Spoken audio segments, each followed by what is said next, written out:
Good morning. I'm Natalie Green, the National Book Foundation's Public Programs Manager. We're so excited to join you, Amherst College, and the Common Magazine to celebrate 2020 National Book Award honorees for our 6th year of partnership with LitFest. Thank you all for tuning in, and thanks to Jen Acker and the whole LitFest Planning Committee team for making LitFest 2021 a virtual reality. I'd love to start out by sharing just a little bit about the National Book Foundation. We're best known as the presenter of the National Book Awards, which honor the best literature in America. And through our public programs and education and access initiatives, we work year-round to reach readers everywhere. We've visited 40 states, donated nearly 1.5 million books to children and families living in public housing authorities, and granted over $3.5 million to fellow literary arts nonprofit organizations and publishers, including the Common, during the COVID-19 pandemic, with our friends at the Academy of American Poets and Community of Literary Magazines and Presses. If you're able to, please consider donating to make these efforts and partnerships like this one possible. And now for our program. We're so sorry that Natalie Diaz couldn't join us this morning, but incredibly excited for the treat in store, a conversation with poets Tommye Blount and John Hennessy. Live closed captioning is available, and linked prominently is a button to buy these authors' outstanding books, with gratitude to our bookseller, Amherst Books. You can type your questions into the Q&A box throughout the conversation, and these will be sent to our moderator. We will try to answer as many questions as possible. And now a little more about our guests. Tommye Blount is the author of Fantasia for the Man in Blue, a finalist for the National Book Award, and the chapbook, What Are We Not For? A Cave Canem alumnus and graduate from Warren Wilson College, he has been the recipient of a fellowship from Kresge Arts in Detroit and the John Atherton Scholarship from Bread Loaf. Blount's work has been featured in Poetry, New England Review, Ninth Letter, Kenyon Review, and so many more.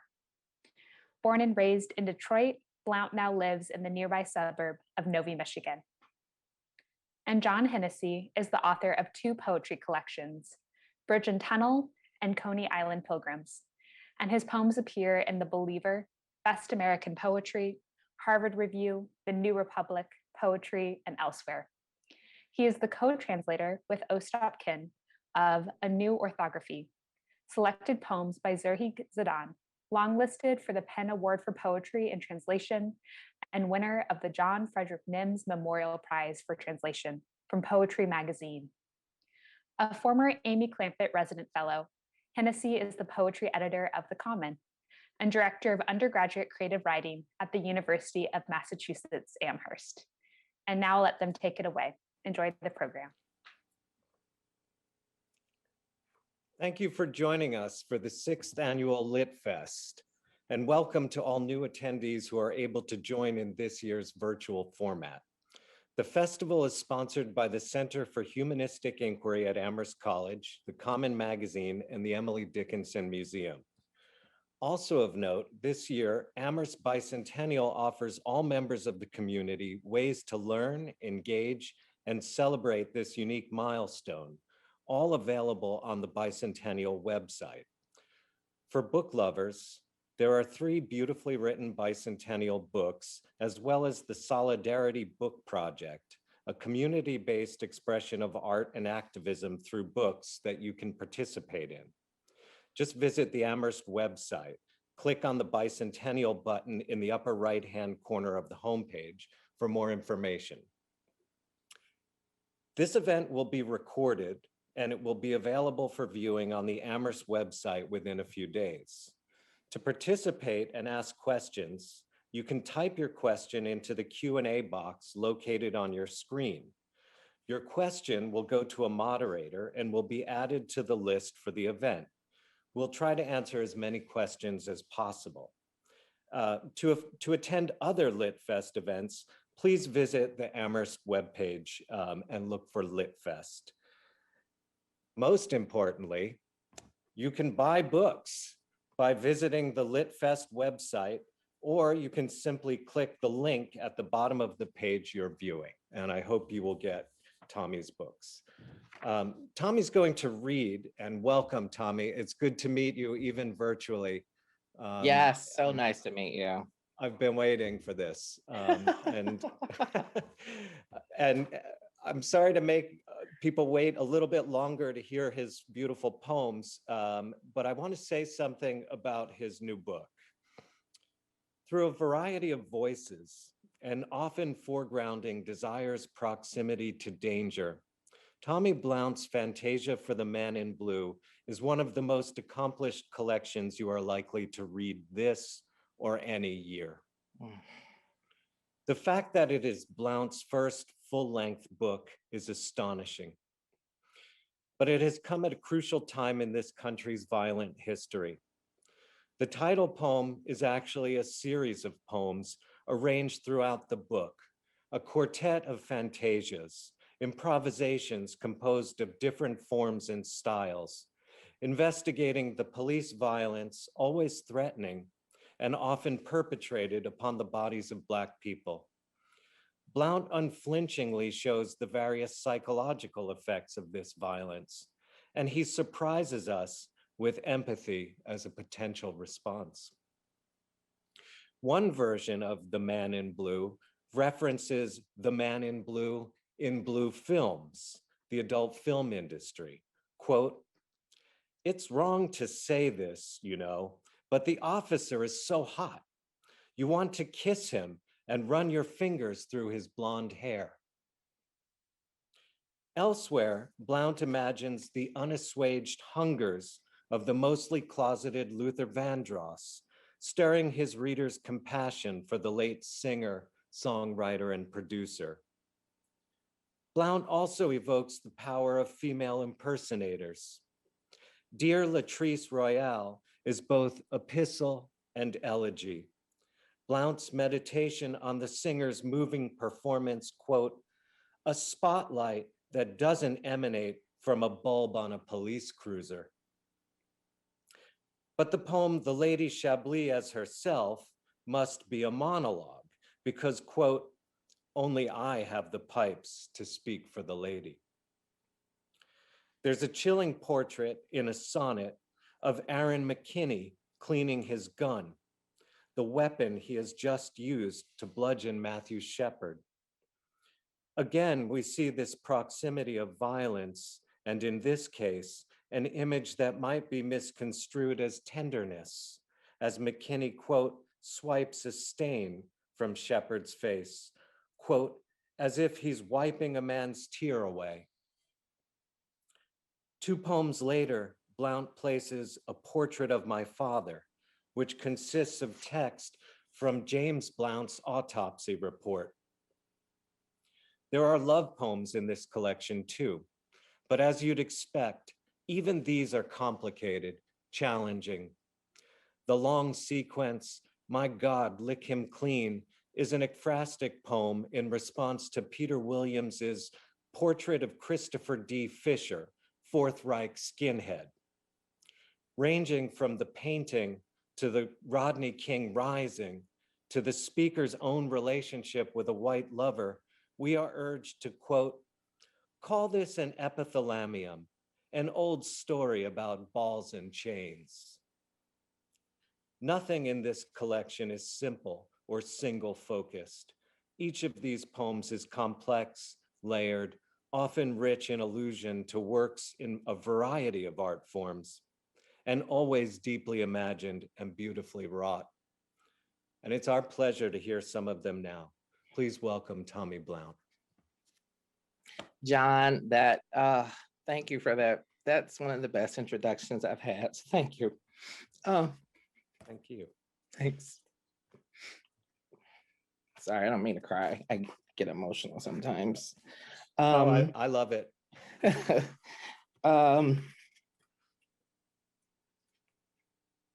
Right. Okay. Thank you all for being here.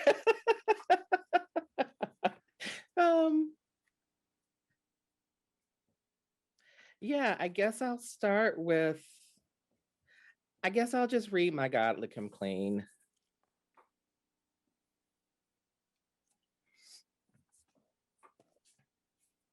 My God, lick him clean. After Portrait of Christopher D. Fisher, Fourth Reich Skinhead, 1995, Peter Williams.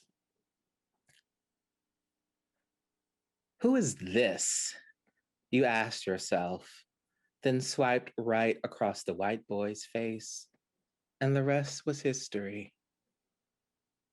It's immense, larger than Williams's canvas, larger than the skinned head of that framed white boy staring back. I'm talking an old big boat, a Portuguese schooner named Aragante. It's an old story. The ship trucked its swiped cargo all the way from Sierra Leone, only to be captured in Montego Bay. In the hull of the ship, a boy whose skin and hair were brighter than any the sailors had ever seen before. Out of curiosity or love of ritual from the old country, they held him down, pulled his head back. The neck opened faster than his wrists or ankles. If you were there, you would have mistaken his begging for song. You would have heard the splash of their laughter. You should have seen the head, its brilliant blonde halo put out in the Atlantic. Oh, you too would have found yourself in the hull of the ship, hungry. Bad horse meat, you would have said. You'd never be able to get the blonde strand out of your teeth. Refuse to eat, and the men would have made sure you never hungered again. As a charm or votive to God, the men before eating it held that boy's heart in their hands the way Williams's white boy has yours now. Now, don't go worrying your pretty little head. All of that stuff happened a long time ago. A long time ago, after the white boys in blue beat Rodney King, I was there watching when the black boys dragged Reginald Denny from his truck. My face was cast in the television set, my face in American intersection. The black sun of my face burned into 4 black suns. An old story. Once you fell for a blonde boy with black suns for eyes, fell to your knees, put him in your mouth. It was immense. You could not breathe. He held your head down there for so long. Oh, he couldn't help it that he was so beautiful. Why would he want you to lift your head, meet his gaze in the middle of it, a reminder of what you both were to each other? That's an old story, one in which your body became nourishment for his. You didn't resist when he held your head down, your nose pressed against his pelvis, his head buried in your throat, an old salve. He couldn't help it. That boy was so sweet, so devastatingly pretty. Whose face is this? My eyes, the crowns of their heads, my face, many faces in the crowd. It was an old story, historical. There was no difference. We all looked alike. No one could tell whose face was whose. An eye for each soft eye. Are they not guilty of innocence? The face swiped across the canvas could be anyone or no one, simply a mask staring back. In the portrait of the subject, always the likeness of its maker. There is no difference between you and me.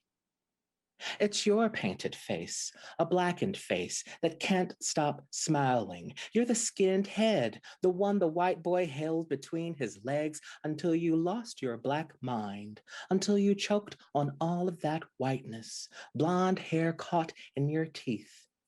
It's a story heard before, but you wanted to save the white boy from history. So you begged him to use your body. Let him call you his salve. make you his absolution.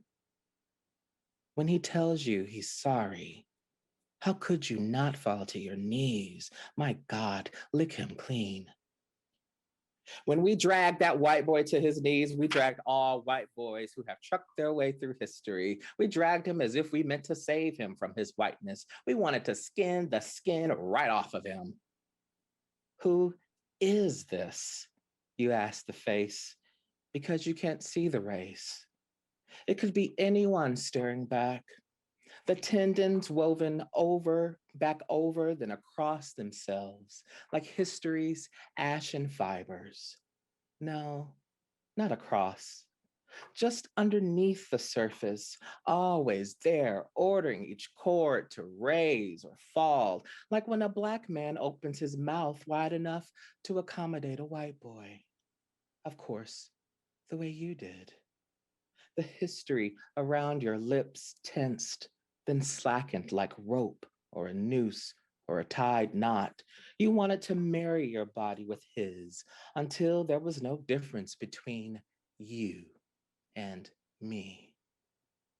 Who was it that said, in the portrait of the subject is always the likeness of its maker? Whose face is this? Whose face is this? So many witnessed the white man's skin, soft as history, how it gave up, how it caved, how it surrendered his skull, how we recognized the face of every white man that took shortcuts before him. When we were done, he was unrecognizable. We were infamous, the LA4. We made a name. Christopher. The name of Williams's white boy is the name of the white boy who pressed your head down on his little head. Then you bared your teeth a little, enough to eat him. He wanted it to hurt a little forgiveness that was not forgiveness. He wanted you to scar him a little, give him something tangible enough to heal from.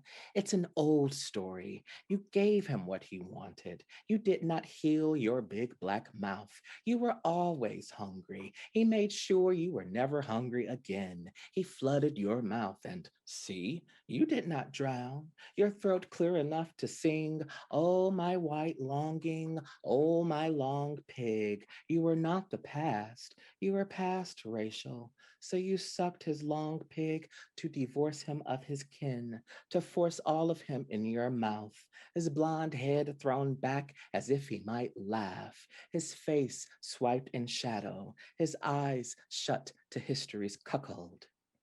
For ourselves, we got that white boy on all fours. He couldn't talk. We made him swallow his words. He wasn't innocent. We were wronged. Okay, we didn't drag him, but he climbed out of his truck. Why didn't he stay inside? Why didn't we stay inside? Why did he have to face us? Why did we have to face him? Who did he think we were? Who did we think we were? We made him sorry. We were sorry. He called out for help. We were calling out for help. We were just kids. I was just a kid, my mouth wide open. I swallowed the Black boys. I swallowed the white boy. I held my head down. I choked up. I was so sorry. Whose face was that? Whose face is this? There is no difference between you and me. I am in love with a white boy. He is beautiful, so sweet. You should see him. I mean, really see him. The way his head gets framed inside the crook of my neck, my nose pressed against his forehead. When he holds his hand to my chest, a salute against my heart. Is this not a pledged allegiance, a vow, love of ritual from an old country? Let's call this an epithalamium, an old story about balls and chains, one you've heard before. Through the blind slats, the sun catches his face, and he is so beautiful. I lose my breath when he pulls my head back. My eyes meet his eyes, and I want to drown in them. My Black suns in his eyes.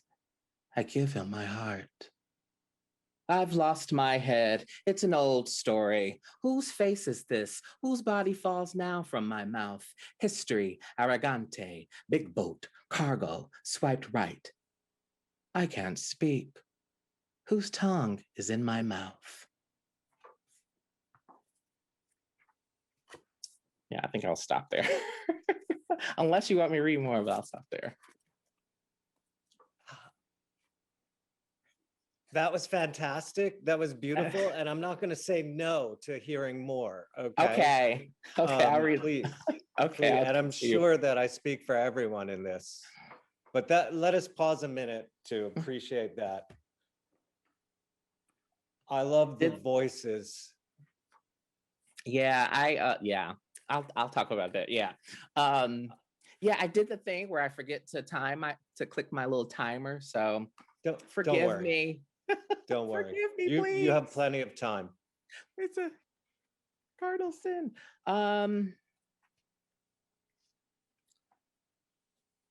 Okay. I'm trying to avoid a poem that I always read because I'm going to be talking about that in the class. But I'll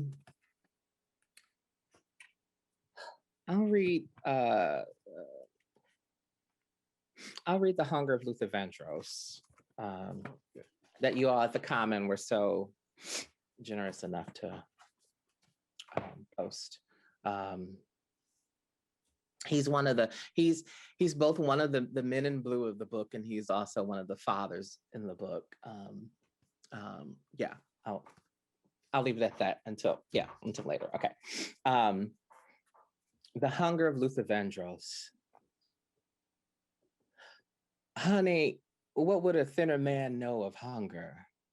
I mean to be forever, for always in hunger. When my stomach has had enough, when my body goes quiet, I let my mouth take over. It's a calling. This hunger to sing for a love I'm too ashamed to want for myself. So I practice. The pitch has to be right to sing the hunger of love of other lovers, a take on a take, a rendition no one has heard before. With this voice, I wed the lives of others. A hunger to set the mood. I make them turn the lights off, turn them on. A gift, this first instrument of hunger, this tenor. I can feel it in my body, all 300 pounds of me. You're never lonely when you're a man who knows hunger like I do, as big as two men holding on so tight that you would think there is only one. There are two of me, both of us hungry for the stage. Look at how the spotlight searches for me. It can't keep up. They chant my name, want more of me. Who am I to let them starve?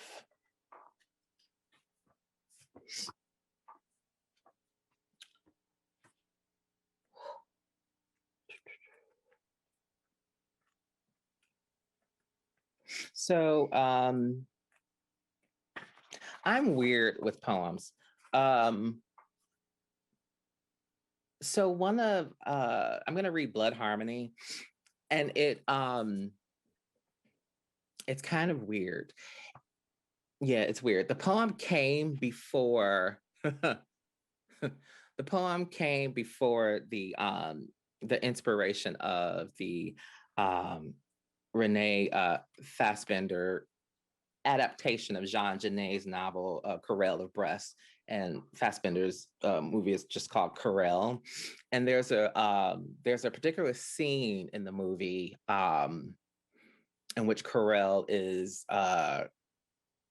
in a fight with this other character who resembles his brother. I think that's how it goes. He resembles his brother.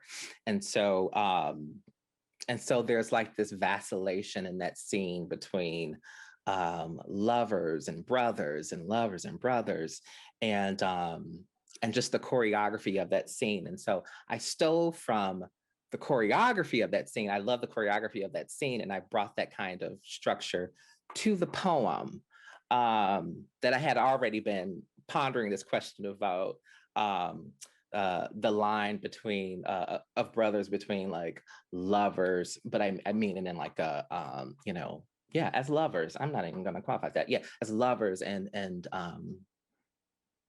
enemies, perhaps. It's a fine line. So this is Blood Harmony. This will be anything but beautiful. Blade buried in us, bloodshed, or rather, the need for it in all the ways we, I'm told, should crave love too. To loathe, heir of my father's blood, is the matter of sentience. I know I am meant to love you, yet can the salt of our blood serum be the elixir to break this fever of rage, this kissing of fists? Are we not at war over my body, its dominion, which men may stroke my arm and which cannot? Here is my mouth. Give me the sweet ache of your knuckles. Let's unravel our mouths in the most dangerous song of fraternity. Fill our ears with nothing except each other, with scales for which our bodies together are the only capable instrument, a fine instrument of brutality, a double-minded man of muscled rage, reluctant tenderness. We dance around that which we are only brave enough to signal with our blades short and bright lyric. Skilled as we are in the blood bother of this evasion, we mean only to stifle the air of one another momentarily, to be sensed as if we matter to the other, to be reviled only to be revealed at last, relieved of this anger's load. Now we have locked hands. Joined is your right to my left. Do we not mean to harm with this one fist? It kisses no mouth. It promises only to break open our desire to be touched and consoled in a way only a brother's hand can. Brought here by the blood deed of brothers, I can't turn away in cowardice or shame from your need to prove the point of your blade's sentiment for a body's revision. You and your consort, this sharp-tongued brother, mean to break me, lathe me down with its lipless kiss into the brother you wish you'd inherited. By the blade's argument, I am to be nobody or a new body, a new brother pulled from harm's kiln. Isn't that the glory of wounds and the breakage of bones? Their eagerness, I mean, to heal. What has harmed before becomes a science of fear, the body postured awkwardly in its attempt to avoid the same old errors, old behaviors. Go on, then. School me on what blood is for. Yet know my blade, too, has its claims on your body's hagiography. Now, it wants to question a tree down your face, to mark your beauty. At the center of love is always buried a blade's head.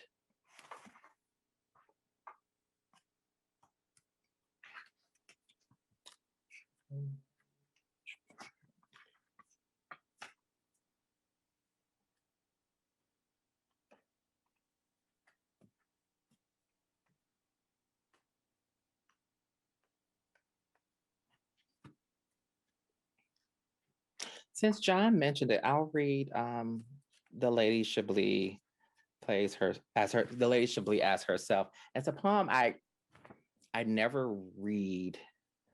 Um yeah, but I'll read it today. Um yeah, so the Lady Chablis was this performer.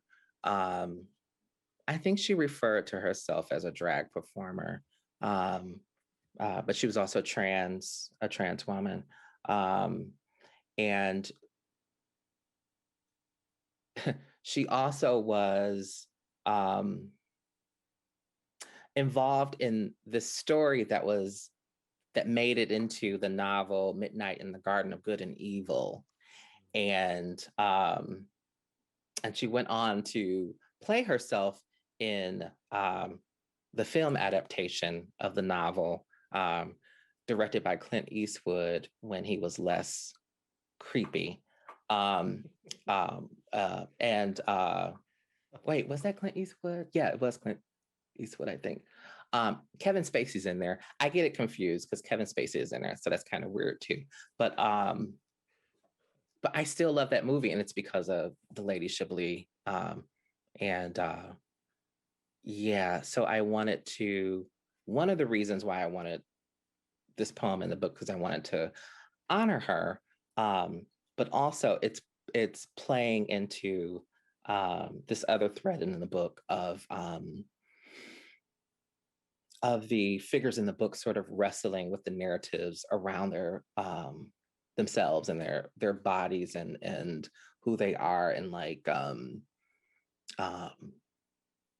wrestling with these roles that are put on them and assigned roles that are put on them and how they deal with it. And so the poem is a kind of drag too. It's another self-portrait. The whole book is a self-portrait. I'll just say that. It really is. The whole book is a self-portrait. It's an odd one. But yeah, so the poem uses a quote by Lady Chablis as the scaffolding for the poem. I don't want to call it's not a golden shovel form, which typically uses words from Gwendolyn Brooks's poems, but yeah, so I'll just read it. Tommye, or however you spell your name, I mean what I say. Like how them white boys think Whitney or somebody's gonna do the lady. Nuh-uh. I have to be in your little poem. Boy, I could almost smack your face. Who do you think you are? Look, only I have the pipes to speak for the lady. Good drag is not just a dress and a wig. You gotta put this in the lady's words right. Because she, above anything, is my livelihood. Child, I'm a kept woman as long as she lets me keep this roof I'm under, my pants full of meat. Try to be her and you will fail. I've got years on you, sugar lump.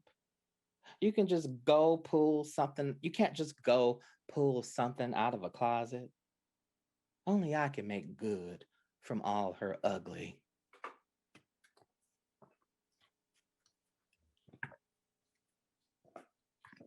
How's that? That was beautiful. That was beautiful. Thank you. And you also touched on pretty much every topic that I had hoped we would talk about. Oh, good. Through those poems. So we're done, you know? Because really, you know, what more can we say after the poems? Yeah. Now, I promised you that we wouldn't do any of this Wizard of Oz pulling the curtain. Okay. It's right? okay. It's okay. Yeah, no, but I know people like that. Yeah. But I think, can we just talk about mentorship to start and get back to everything else? Because we're being hosted by a college, so it seems only appropriate that we talk about that. And no doubt we have some young people who are watching. Yeah. Yeah. Yeah. So I know a little bit about your past and mentorship, but I would like to hear it from you. And we'll get to one of our mutual friends, I think.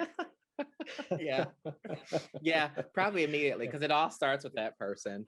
Okay. Yeah. Well, even before that though, I guess this gets into how I got into poetry too. Even though she probably doesn't remember me. But an early influence on me. It happened when I was an undergraduate at Michigan State University, where I got my advertising degree. And I kind of played around with poetry. I first heard Sonia Sanchez in like it was like a course packet for the social studies class that was on the Radical 60s. And we were talking about the Black Arts Movement. And I had heard Sonia Sanchez on this sort of this tape that we had, this cassette tape. I heard Sonia Sanchez for the first time. And I went, what is this? And then I heard, this was like sophomore year. And I was like, oh my goodness, what is this? I've never heard this before. What is this? What is this, right? And so I just became obsessed with Sonia Sanchez. And then from there, I started like going, oh my goodness, I have to like this is inside of me. I have to like get this out somehow. I have to like figure out how to do what she's doing. And of course I can't do what Sonia Sanchez is doing. But I would like try and imitate her. And so so from there, trying not to be long-winded. So from there, I started taking creative writing classes. And then it was in my senior year that Diane Wachowski she was like my first, that was like my first actual poetry class, because I took like creative writing classes that covered a lot of things. But Diane Wachowski was my poetry instructor at Michigan State. And I didn't know who she was when I took that class, thank goodness, because I would have been more intimidated than I was. And I remember this was well into the semester. And I remember doing an office visit with her. And I think I said something like, what did I say? I was telling her about my love of Sonia Sanchez. And we were talking about, my assignments in the class and stuff. And she said, she's like, oh, you're just a natural. And that always has stuck with me. I'm like, oh my goodness. Wow. Even now when I think about like, I know who Sonia said, I know who Diane Wachowski is. And she said that to me. Oh my God. And so after I graduated, I didn't quite know what to do with all that I had learned from Diane Wachowski. I needed some kind of structure to like, okay, let's learn more about, how to write poems, and I would do things like I would be, reading like poets and writers. I'd be reading all the journals. I've read poetry and all this stuff. And so I picked up some things here and there, but it wasn't until I met Vivi Francis, who's our mutual friend. And it was at a open mic here in Detroit. She heard me read, and she beelined over to my table. It was at this like tea house. She beelined over to my table after I read, sat down right in front of me. I'll never forget this. And she just stared at me like this. And she says, what are you doing with your work? And I was like, and yeah, and like my obsession with poetry has been deep ever since Vivi came into my life. She would run workshops out of her house. She at that point, it was myself and a few other poets from Detroit, Nandi Comer, who has a book out called Tapping Out with Northwestern, Erica Foreman, whose book Salt Body Shimmer is out, with Yes Yes Books. Yeah, Yes Yes Books, that's what it is. And Jamal May. And it's also where I met her husband, Matthew Olsman. And we've just all been like really great friends. So it's less of, so anytime I think of Vibey as a mentor, it's kind of weird, even though that's what she is and was. But she's like a sister to me now. She's like a, just a dear friend. And I think that's probably the way mentors should be anyway, Right, right. Yeah. You've just brought up two things that I want to get to. Okay. All right, but one is, so I talked with Matthew and Vivey a couple of years ago about doing some kind of feature in the Common on contemporary poets from Detroit, and we still haven't pursued that, but I have my notes for it. And how would you feel about an anthology? Never mind the Common for a second, but you just named a bunch of the people that I had listed here because I wanted to talk to you about the importance of place, and then we'll come back maybe to the way that you mentor people, okay? Because I know you do that too. Yeah. And do you think that an anthology of contemporary poets from Detroit is in order? How would you feel about that? Oh, absolutely. I think I'm not going to use it. Okay. I'm talking to myself now because there's like a platitude that just popped up, like the ugly stepchild. But sometimes I feel this way, like Detroit doesn't get its due when we're looking at sort of literary hubs. It's either New York or Chicago, and yes, there's so much. Even beyond like that group that I mentioned, even after that, there's people like Brittany Rogers and there's Justin Rogers. There's a Natasha T. Miller. There's a bunch of poets who have been like grinding in Detroit. There's Jessica Caremore, and I think it's overdue. People always they latch on to Robert Hayden, rightfully so. And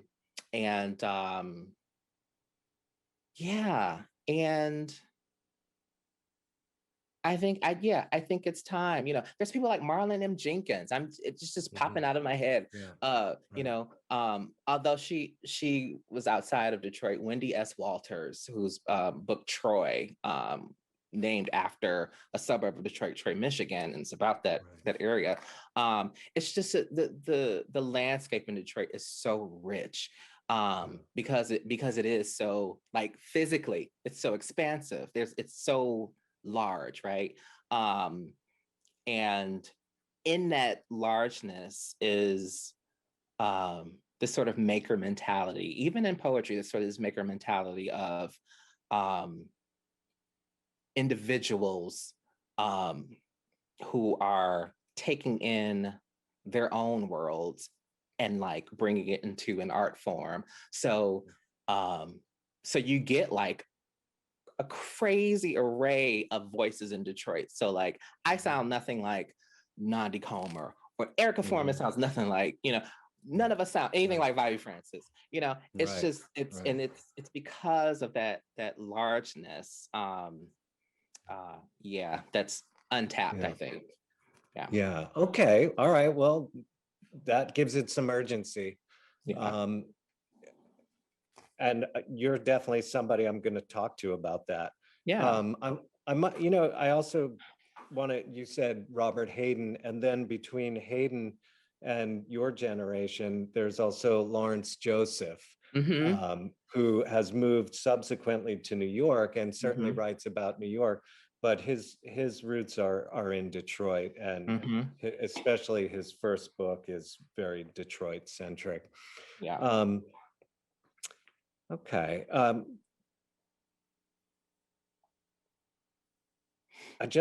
I want to go back to the way that you mentor. Do I? Do you want to? Oh goodness, do I? Yeah. Yes. Yes. Yes.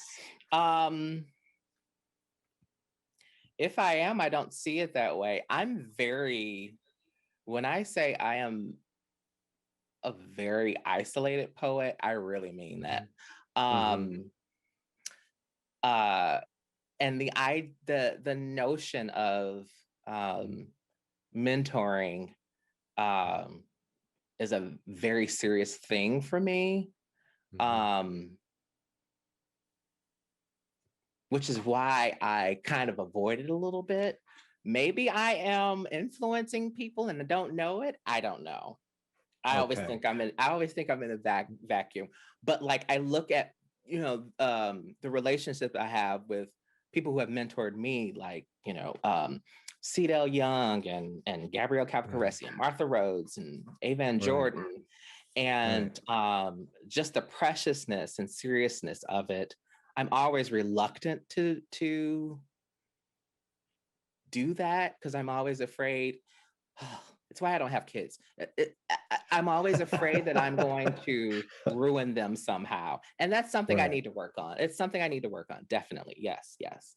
But I, I just don't think for me. It's not enough to just say I need to pass what I know along. There has to be like there's a degree of care that has to go on yeah. long in Yeah. that. That's right. But maybe there are people who think who see me as a mentor or influence. I don't know. I think so. John, I I don't think know. so. I'm I'm such a Well, bad poet. um, I have so many other questions for you, Tommye, but I have to turn to the questions from the audience, or else we're never going to get there. And so I have one here. How do you approach a poem? Do you have an idea of where you're going, or do you just start, revise, etc.? Do you want to address that? Do you, I can. this is Um, yeah. Okay. it varies. Like I don't have anytime a process question comes up, I don't have Yeah. one Right. um like one single process of approaching a poem.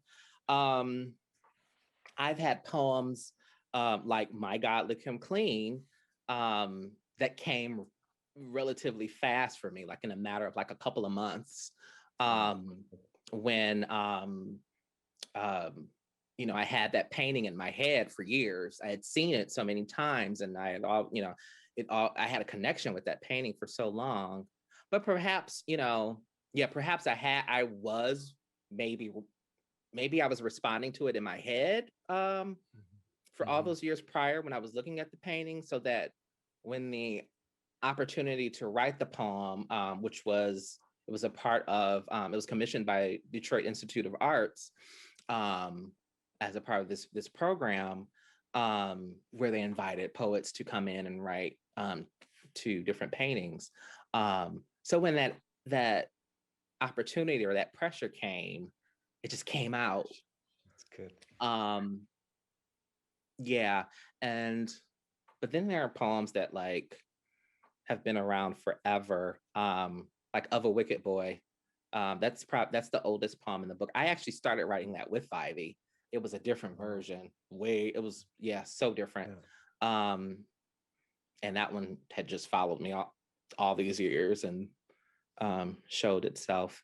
Um, In another interview, you said, and I love this. Okay, you said, "I'm just against the idea that the writing of poetry must always include talk of magic."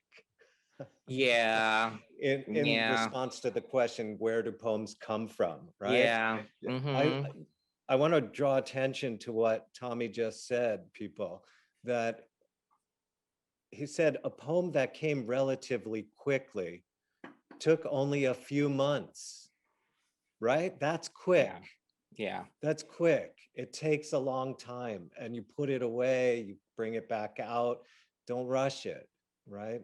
You have to give it Um, air. Yeah. yes, yes. And yeah, sorry. But you also, Tommye, I just want to say again, you read so beautifully. You breathe. You breathe when you write, and you breathe when you read too.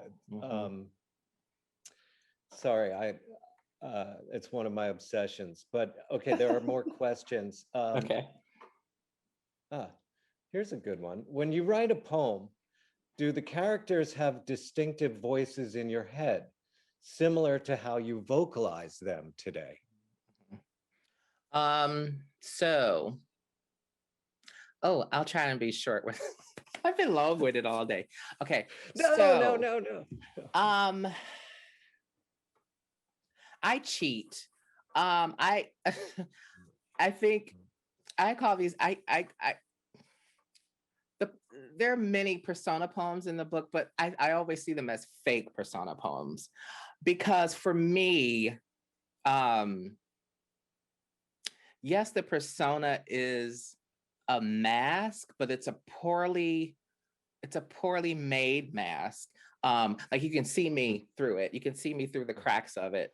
So like when you take a figure like Luther Vandross, Luther Vandross is me. That voice, I feel like that's my voice too.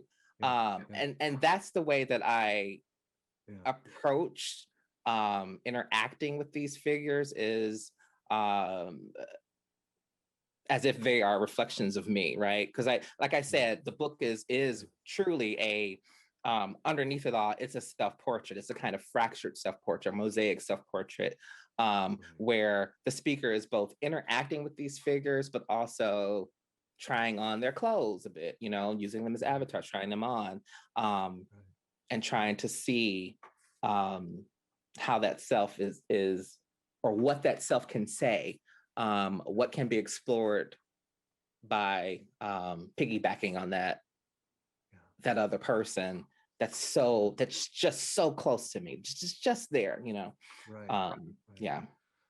Oh, that's beautiful. And I can see why the Williams painting, which is on the cover of Fantasia for the Man in Blue, is so appealing. And I feel like I must go see it in person. Yes. Yes. All right. Sorry. I'm sorry. I'm being told that we have time for one more question, but please go on if you want to talk about that particular painting. Yeah, it's just I was just gonna say it's just the size of it. I mean, it's not huge, right? But it's always larger than I remember. Like I went to the Art Institute in Chicago and saw the George Seurat painting of the park, the Sunny Park, for the first time, and was underwhelmed. I was like, it's smaller than I thought. There may be good reasons for that.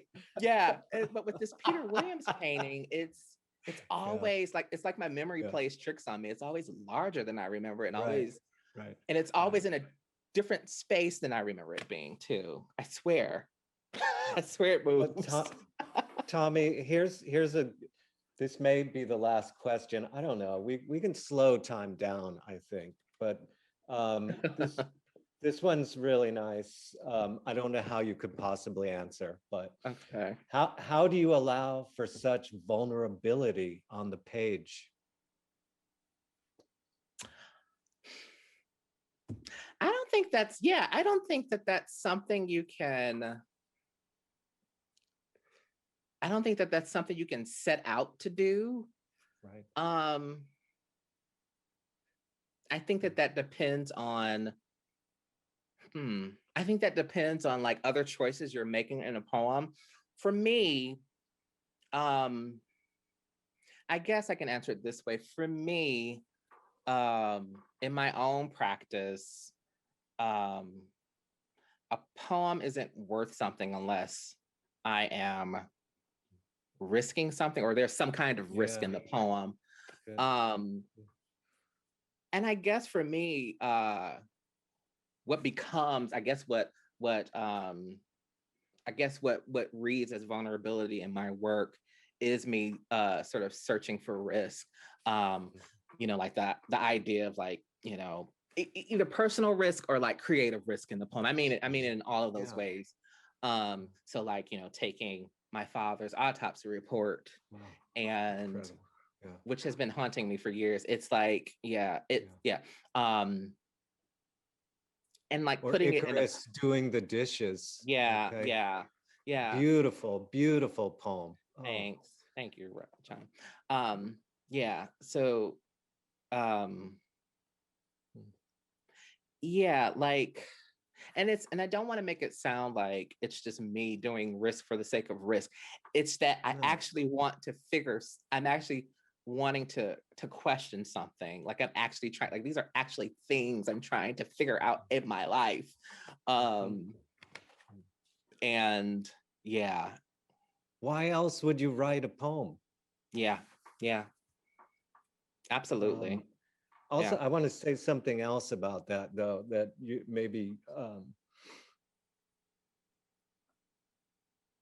it comes from generosity, people, okay? That willingness to be made vulnerable, that takes a great strength and great generosity. And I don't want people to forget that. Yeah.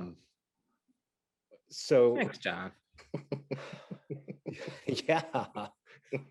You know, there are some other things, maybe when you go to the classroom, the students will want to talk about these things like taking up space. You're talking about paintings that are not as big as you remembered, okay?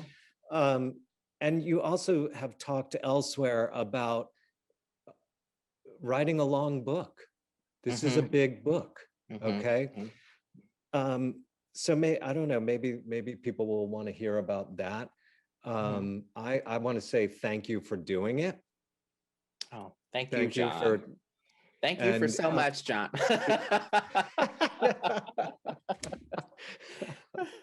Oh, I wish we were going for coffee right now. It'll after happen. this. It'll happen. It's almost noon. Yeah, it's almost yeah. noon. We'll grab Vivy and Matt and. I know. Oh my God. Yeah. Vivy's favorite hotel is, or at least one of them is the one here in Amherst, the Boltwood. Oh. So yeah. So we have to Oh, all go there. Yeah. Yeah. All right. So we are coming up to noon, and I want to thank everybody for joining us. Tommye, thank you most of all. And thank you to our hosts and Victoria, who has helped out Tommye and me both. Okay, thank you. And so pleasantly too. All right.